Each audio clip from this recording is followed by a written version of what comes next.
And welcome to the show. Subscribe at kevinmd.com/podcast. Today, we welcome Eric Topol, cardiologist and founder and director of the Scripps Research Translational Institute and author of the new best-selling book, Super-Agers, an evidence-based approach to longevity. And we're going to talk about that in today's episode. Eric, it's wonderful to finally speak with you. Kevin, the same here.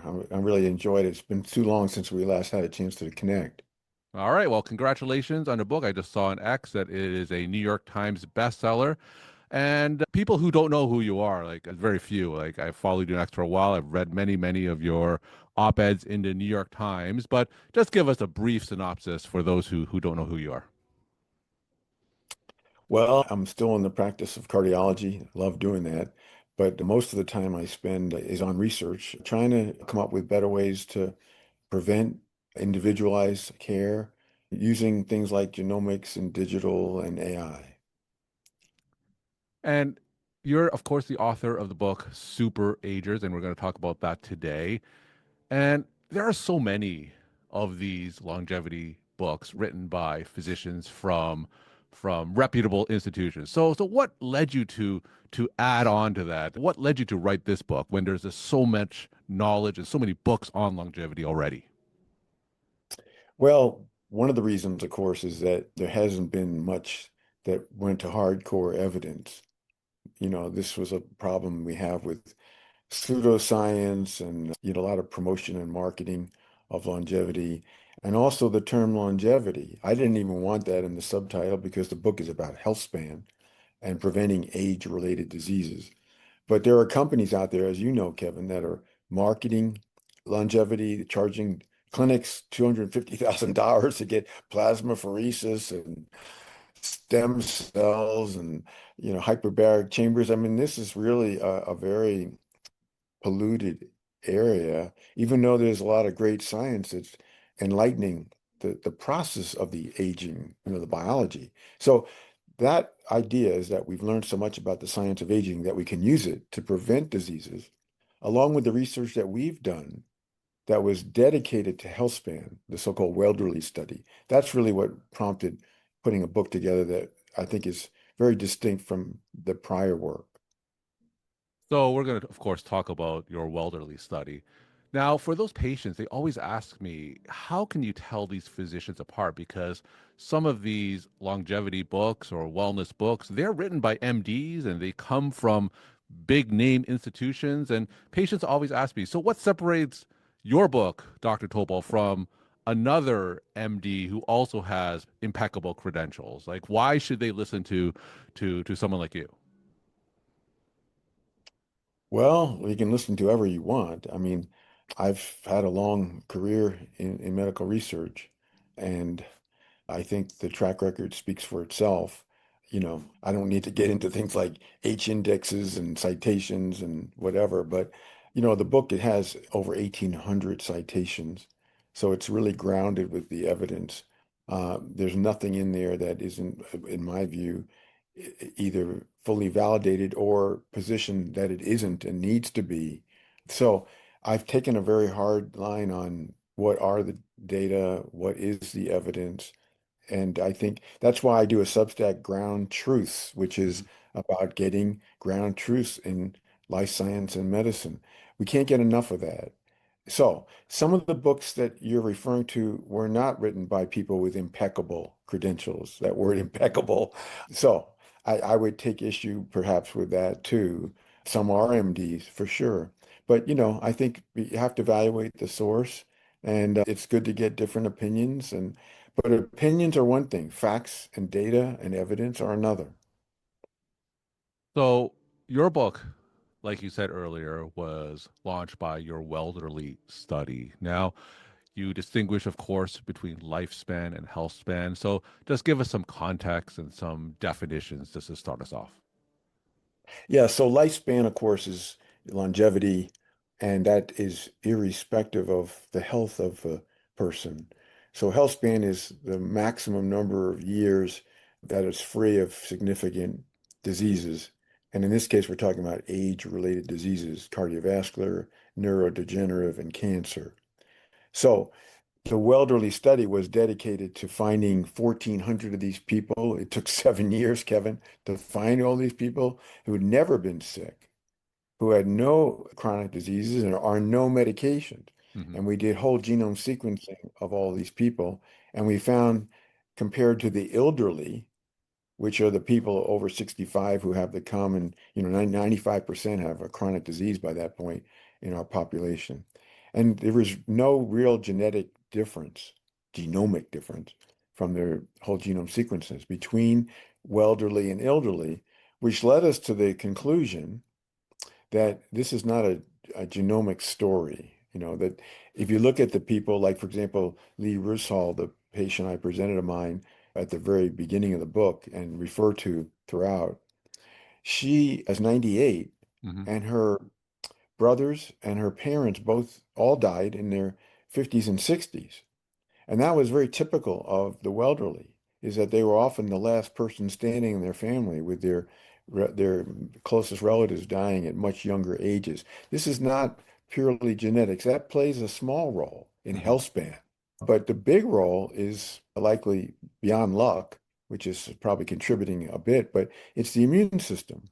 Everything we've learned is that the immune system being resilient, being intact as we get older is essential to give us health span. Do those findings surprise you? Yeah, I think in some respects, because I think the myth, if you will, or the dogma maybe, is that our health span would be indexed to our DNA. Hmm. And the fact that it wasn't was surprising. And for those of us like me who have a terrible family history, it's liberating in some respects. And then I think, as you know, there's so much data reviewed in the book that if you have the lifestyle factors that you incorporate at a young age, like it's just 50, you get 7 to 10 years of healthy aging. So we do know that lifestyle factors play a very prominent role. The earlier you start with them and the more you keep with them, the longer health span you get extension. So perhaps it's not as surprising, but most of us have been thinking, certainly I did all these years, until we did the study, that this was you're kind of fatalistic, deterministic by your DNA as to your what's going to happen to you with major health issues. But I think we've learned that that's not really true for the most part. So, knowing the findings of the Wellderly study, let's talk about some of the changes that you made in your own practice. Like, how did that affect how you cared for patients? Yeah, I think it's changed quite a bit because, for example, for exercise, when my patients would come in and they tell me about all their weightlifting, I discouraged them from doing strength training or resistance training because I was so much into aerobic exercise. But now, of course, the data shows that they're both important. That's, I think, enlightening for a lot of patients, particularly as we get older, to preserve muscle mass, and balance training is also, right up there. Other things include the emphasis on sleep. I talk to every patient about, what is their characteristic sleep pattern. And beyond just ruling out sleep apnea, it's really important to find out about if people are having trouble sleeping, are they doing anything to track it? If they do, what is it showing? But trying to promote particularly deep sleep and regularity of sleep, which has a big influence on all three major age-related diseases. Surprisingly, I think most people wouldn't realize that a regular schedule of sleep Hmm. is so critical. And then, the diet story, it's really come a long way in recent years with respect to what's anti-inflammatory, which is a more largely plant-based diet, Mediterranean diet, versus what is pro-inflammatory, not just ultra-processed foods, but overdoses of protein, particularly animal-derived protein. So we've learned a lot about the basic three lifestyle factors, and there's many more, as I allude to in the book, as lifestyle plus, things like social engagement and being out in nature and, all sorts of things that we had not considered as core lifestyle factors. So, I want to dig deeper into those core lifestyle factors: exercise, sleep, and diet. So, we talk about exercise. As you know, I'm an internal medicine primary care physician, and certainly the evolving research, and like you said, strength training plays just as important of a role as cardiovascular exercise. So, what do we mean by strength training? Like that means so many different things. Like, what does that mean for you? Yeah, well, to me, it's really most of the activities are aerobic, like walking, bicycling, etc. They're really lower body strength. So we're not doing anything for upper body, core muscles, abdominal.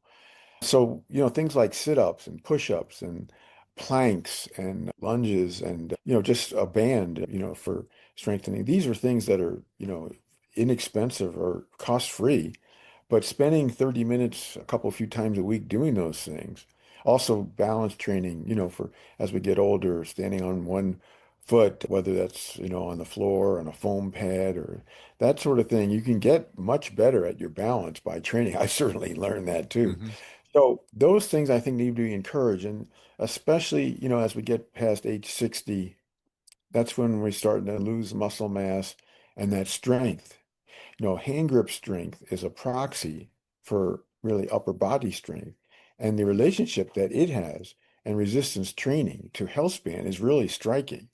So these are things to keep in mind that, not to neglect. I mean, you can get bands, rubber bands that you would use for resistance training for less than $10.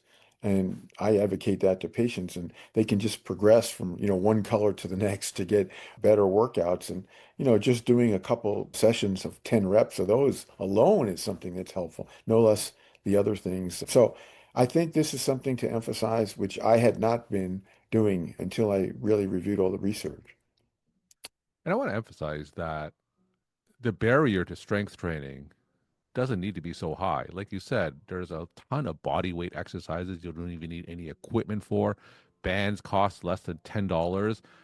Of course, going to the gym and lifting weights, that's always good. But in terms of talking to patients who may be intimidated by going to the gym or buying a set of weights, we don't necessarily need to go that far. Just what you said, body weight exercises, simple balance training exercises, simple equipment like bands, that is plenty enough, right? Oh yeah, no, if you're doing a whole workout session with push-ups and sit-ups and bands and planks, I mean you're getting a great workout. And just like you said, it's basically, no cost whatsoever. You don't have to join a gym. You get a lot out of that. Then you can go for a nice brisk walk or bicycling and whatever, and then you kind of get the whole package. Now let's talk about sleep. In the primary care setting, what kind of questions should I be asking patients to measure how good or what quality their sleep is? Yeah, firstly, I want to probe what is it like during the day? Are they feeling like they're going to nod off? Or are they actually nod off? Just not feeling, energized throughout the day. And then during the night, are they getting interrupted sleep? Are they going to bed at a similar time each night? Is there any indication from their partner of stopping breathing? Is there anything that would suggest the possibility of sleep apnea? Because it's more prevalent than a lot of people are aware. So, just asking some simple questions about particularly the pattern of sleep.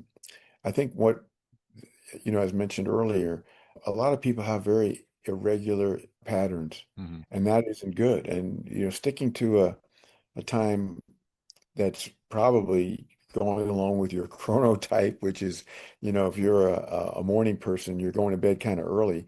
You're trying to get 7 hours of good sleep, Hmm. but of course that quality is hard to know when just by time. And that's why even just a few weeks of tracking, whether it's through a smart watch, fitness band, a ring, even mattress sensors, it can be very instructive, even on a short term, to learn about your quality of sleep, like deep sleep versus, REM sleep. So, learning about this, I think we've learned that sleep health is fundamental. Of course, it helps us deal with anxiety and stress, helps to mitigate depression. All these things are interdependent with our physical health too. Now, other than sleep apnea, what are some of the common reasons why people have poor quality sleep? Yeah, I mean, I think, for men getting older, it's they have the prostate curse and they're getting Hmm. up a lot during the night. And so learning about that. Also, what you eat, when you exercise, you know, these are things that have interactions with our sleep.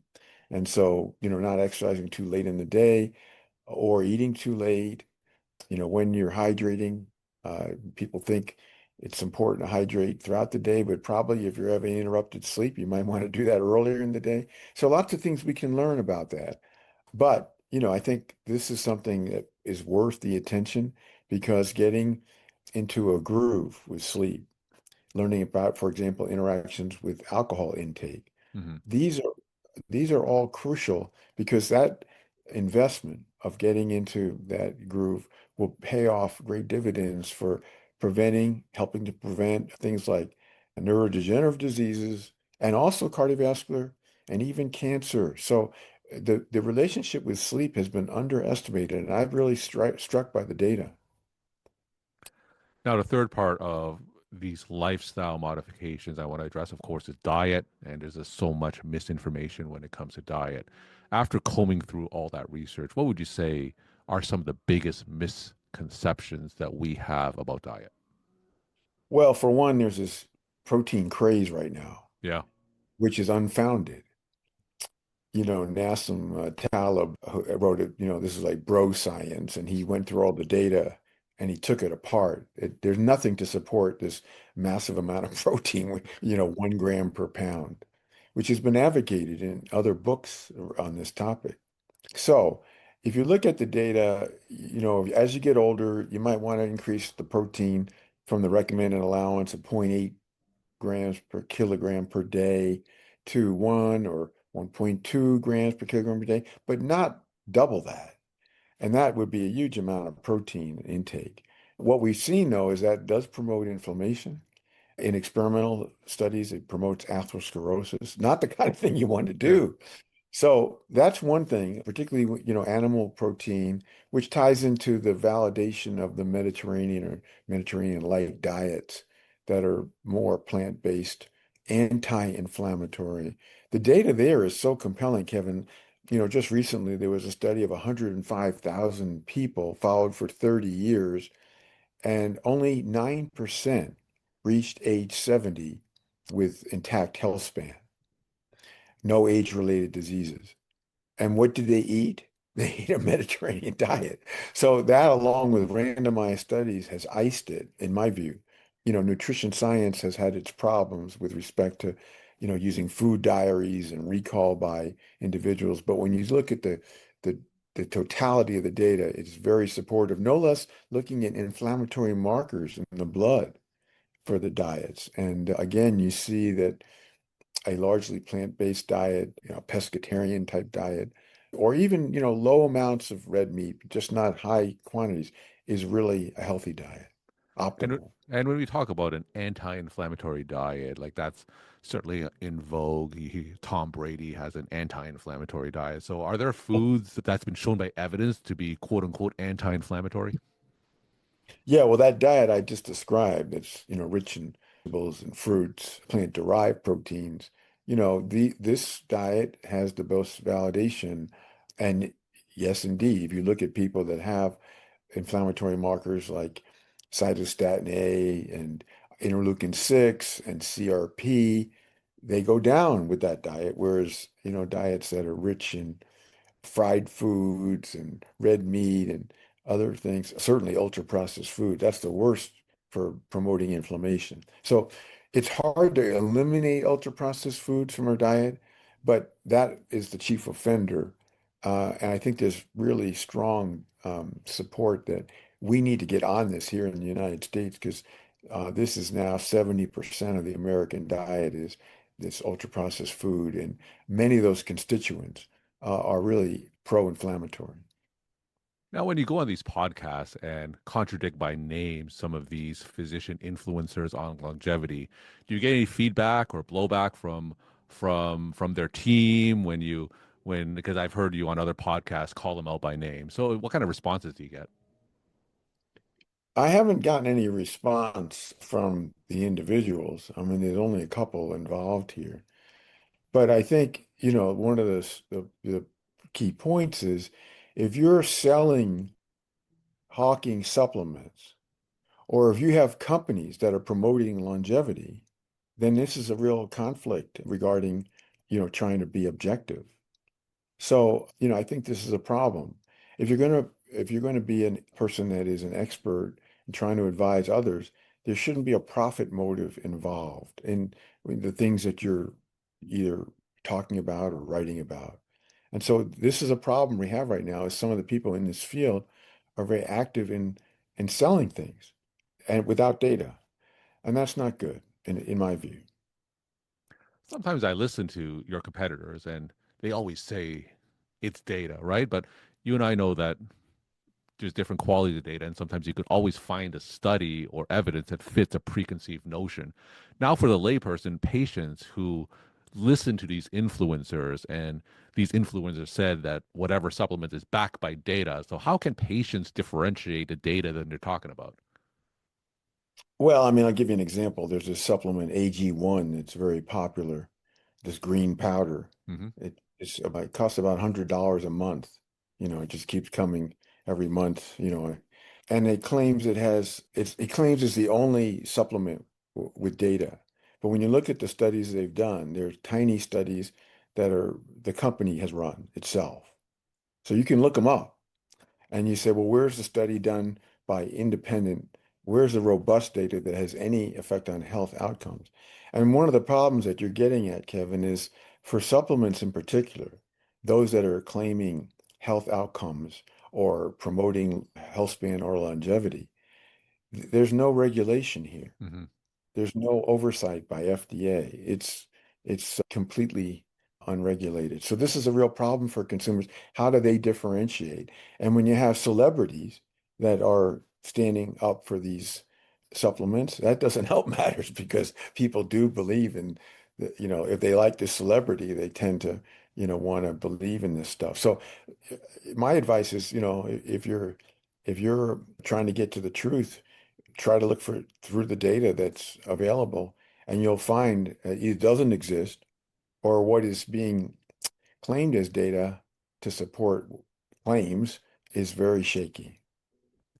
So, a rule of thumb, if a physician influencer perhaps is selling what they're promoting or talking about on their podcast, consumers should look at that skeptically.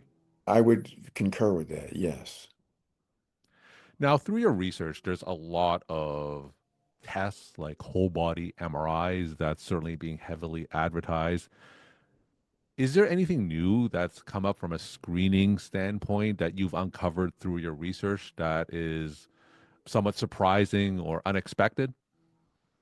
Yeah, so this is another area. So not just supplement and not just doing all sorts of, blood tests that are unwarranted in people who are healthy, but also advocating total body MRI. This is a really big mistake because we have no data, I mean, no data to show that that is beneficial and not harmful. So the whole body MRI is a really difficult issue because so many people are having incidental findings, whether it be a liver nodule or a lung nodule that require biopsies and complications. And Drew Kular, who's a physician at Hmm. Cornell and writes for the New Yorker, wrote a column about his prostate that was discovered, some type of nodule. Now he has a frequent prostate biopsies, still doesn't know what this is. I mean, he's going through a tremendous amount of anxiety, as I wrote about in the book, unnecessarily. And this is the problem right now is it's expensive. The company Prenovo, which is the main one promoting this, is Hmm. making all sorts of claims, and there are no data to support this. So if you want to test for occult cancer, instead of looking for a mass that might be cancer that's billions of cells, in a high-risk person, who has not just family history, but genomic risk factors, polygenic risk scores that are high, other reasons, not just because they're 50 years old, which is, or even younger. You go ahead and you can get a multi-cancer early detection blood test as a way to get at it. Microscopic cancer, not macroscopic on a scan. So I don't see the total body MRI. There are no data to support it at this point. If you have evidence of microscopic cancer And by AI, it doesn't tell you where it's coming from. Yeah, total body MRI then would be a very reasonable step. But, this is just another example of where some longevity influencers are pushing this and have companies built around it, and it's just not supported by any clear evidence. Now, do you find that argument resonates with the patients? Are you able to convince them in the exam room? Because I completely agree with everything that you say. There's a problem of overdiagnosis and leading to unnecessary tests for things that ultimately may not be dangerous. But sometimes I find that argument pales in comparison to some patients who may have heard that a whole body MRI picked up like pancreatic cancer in one of their friends. Oh, And yeah. that to them is a much more powerful argument. How successful are you in convincing patients about the overdiagnosis arguments when it comes to these whole body MRIs? Yeah, it's a big issue, Kevin. You're right on because some people, they just feel like they have to get these scanned. There's a very big expense out of pocket. These are not covered by insurance. And no matter what you say, they're going to want to go ahead and get this because they know somebody, like you said, that had it and they say it saved their life. But of Mm, course, that may not be true at all. So most of the time, my patients that I see are the ones that had the scan and they're now they're concerned about like for example, a calcium score of their heart arteries or a total body MRI. And now they're very anxious and they're trying to get opinions about what they should do. So I'm seeing them mainly after they've had scans. I'm not usually in a position where I get to talk to them to talk them down from having this scan, although I do that when I can. So, what's on the horizon from an evidence based standpoint? What do we have to look forward to from a super ager standpoint? Well, that's where the excitement lies. And that is, as you well know, and the medical community knows, we've never been able to achieve the fantasy of primary prevention of cancer, neurodegenerative diseases, and even cardiovascular. But we have a path to do that now by taking the high-risk person that we can identify through layers of data, genes and proteins, and interpretation of scans, things like retinal photos and electronic records. We can identify who is at high risk for one of these three age-related diseases and get all over it with surveillance and prevention. And that's what's so exciting. We didn't have a way to do that before. We could say somebody's at higher risk for a certain condition, but we couldn't say when. Like having a risk for Alzheimer's age 98 versus 68 Hmm. is quite a difference. Now we can say when, and we can say with much more certainty. And we can do things like we never had before, not just lifestyle factors. But we have much more potent anti-inflammatory drugs in the pipeline. One of them is the GLP-1 drugs Hmm. like the Ozempic family, but a lot more is coming. So it's a whole new day for prevention. And that's what I think is the real theme of the book is that by the science of aging, we have things like organ clocks and new plasma biomarkers and new AI interpretation of medical images. Like, for example, a mammogram, now recently FDA approved, a normal mammogram you can pick up through AI that a woman has in the next 3 or 4 years is very high risk for developing breast cancer. Hmm. Or from a retinal photo that a person in the next 7 years is going to develop Parkinson's or Alzheimer's disease.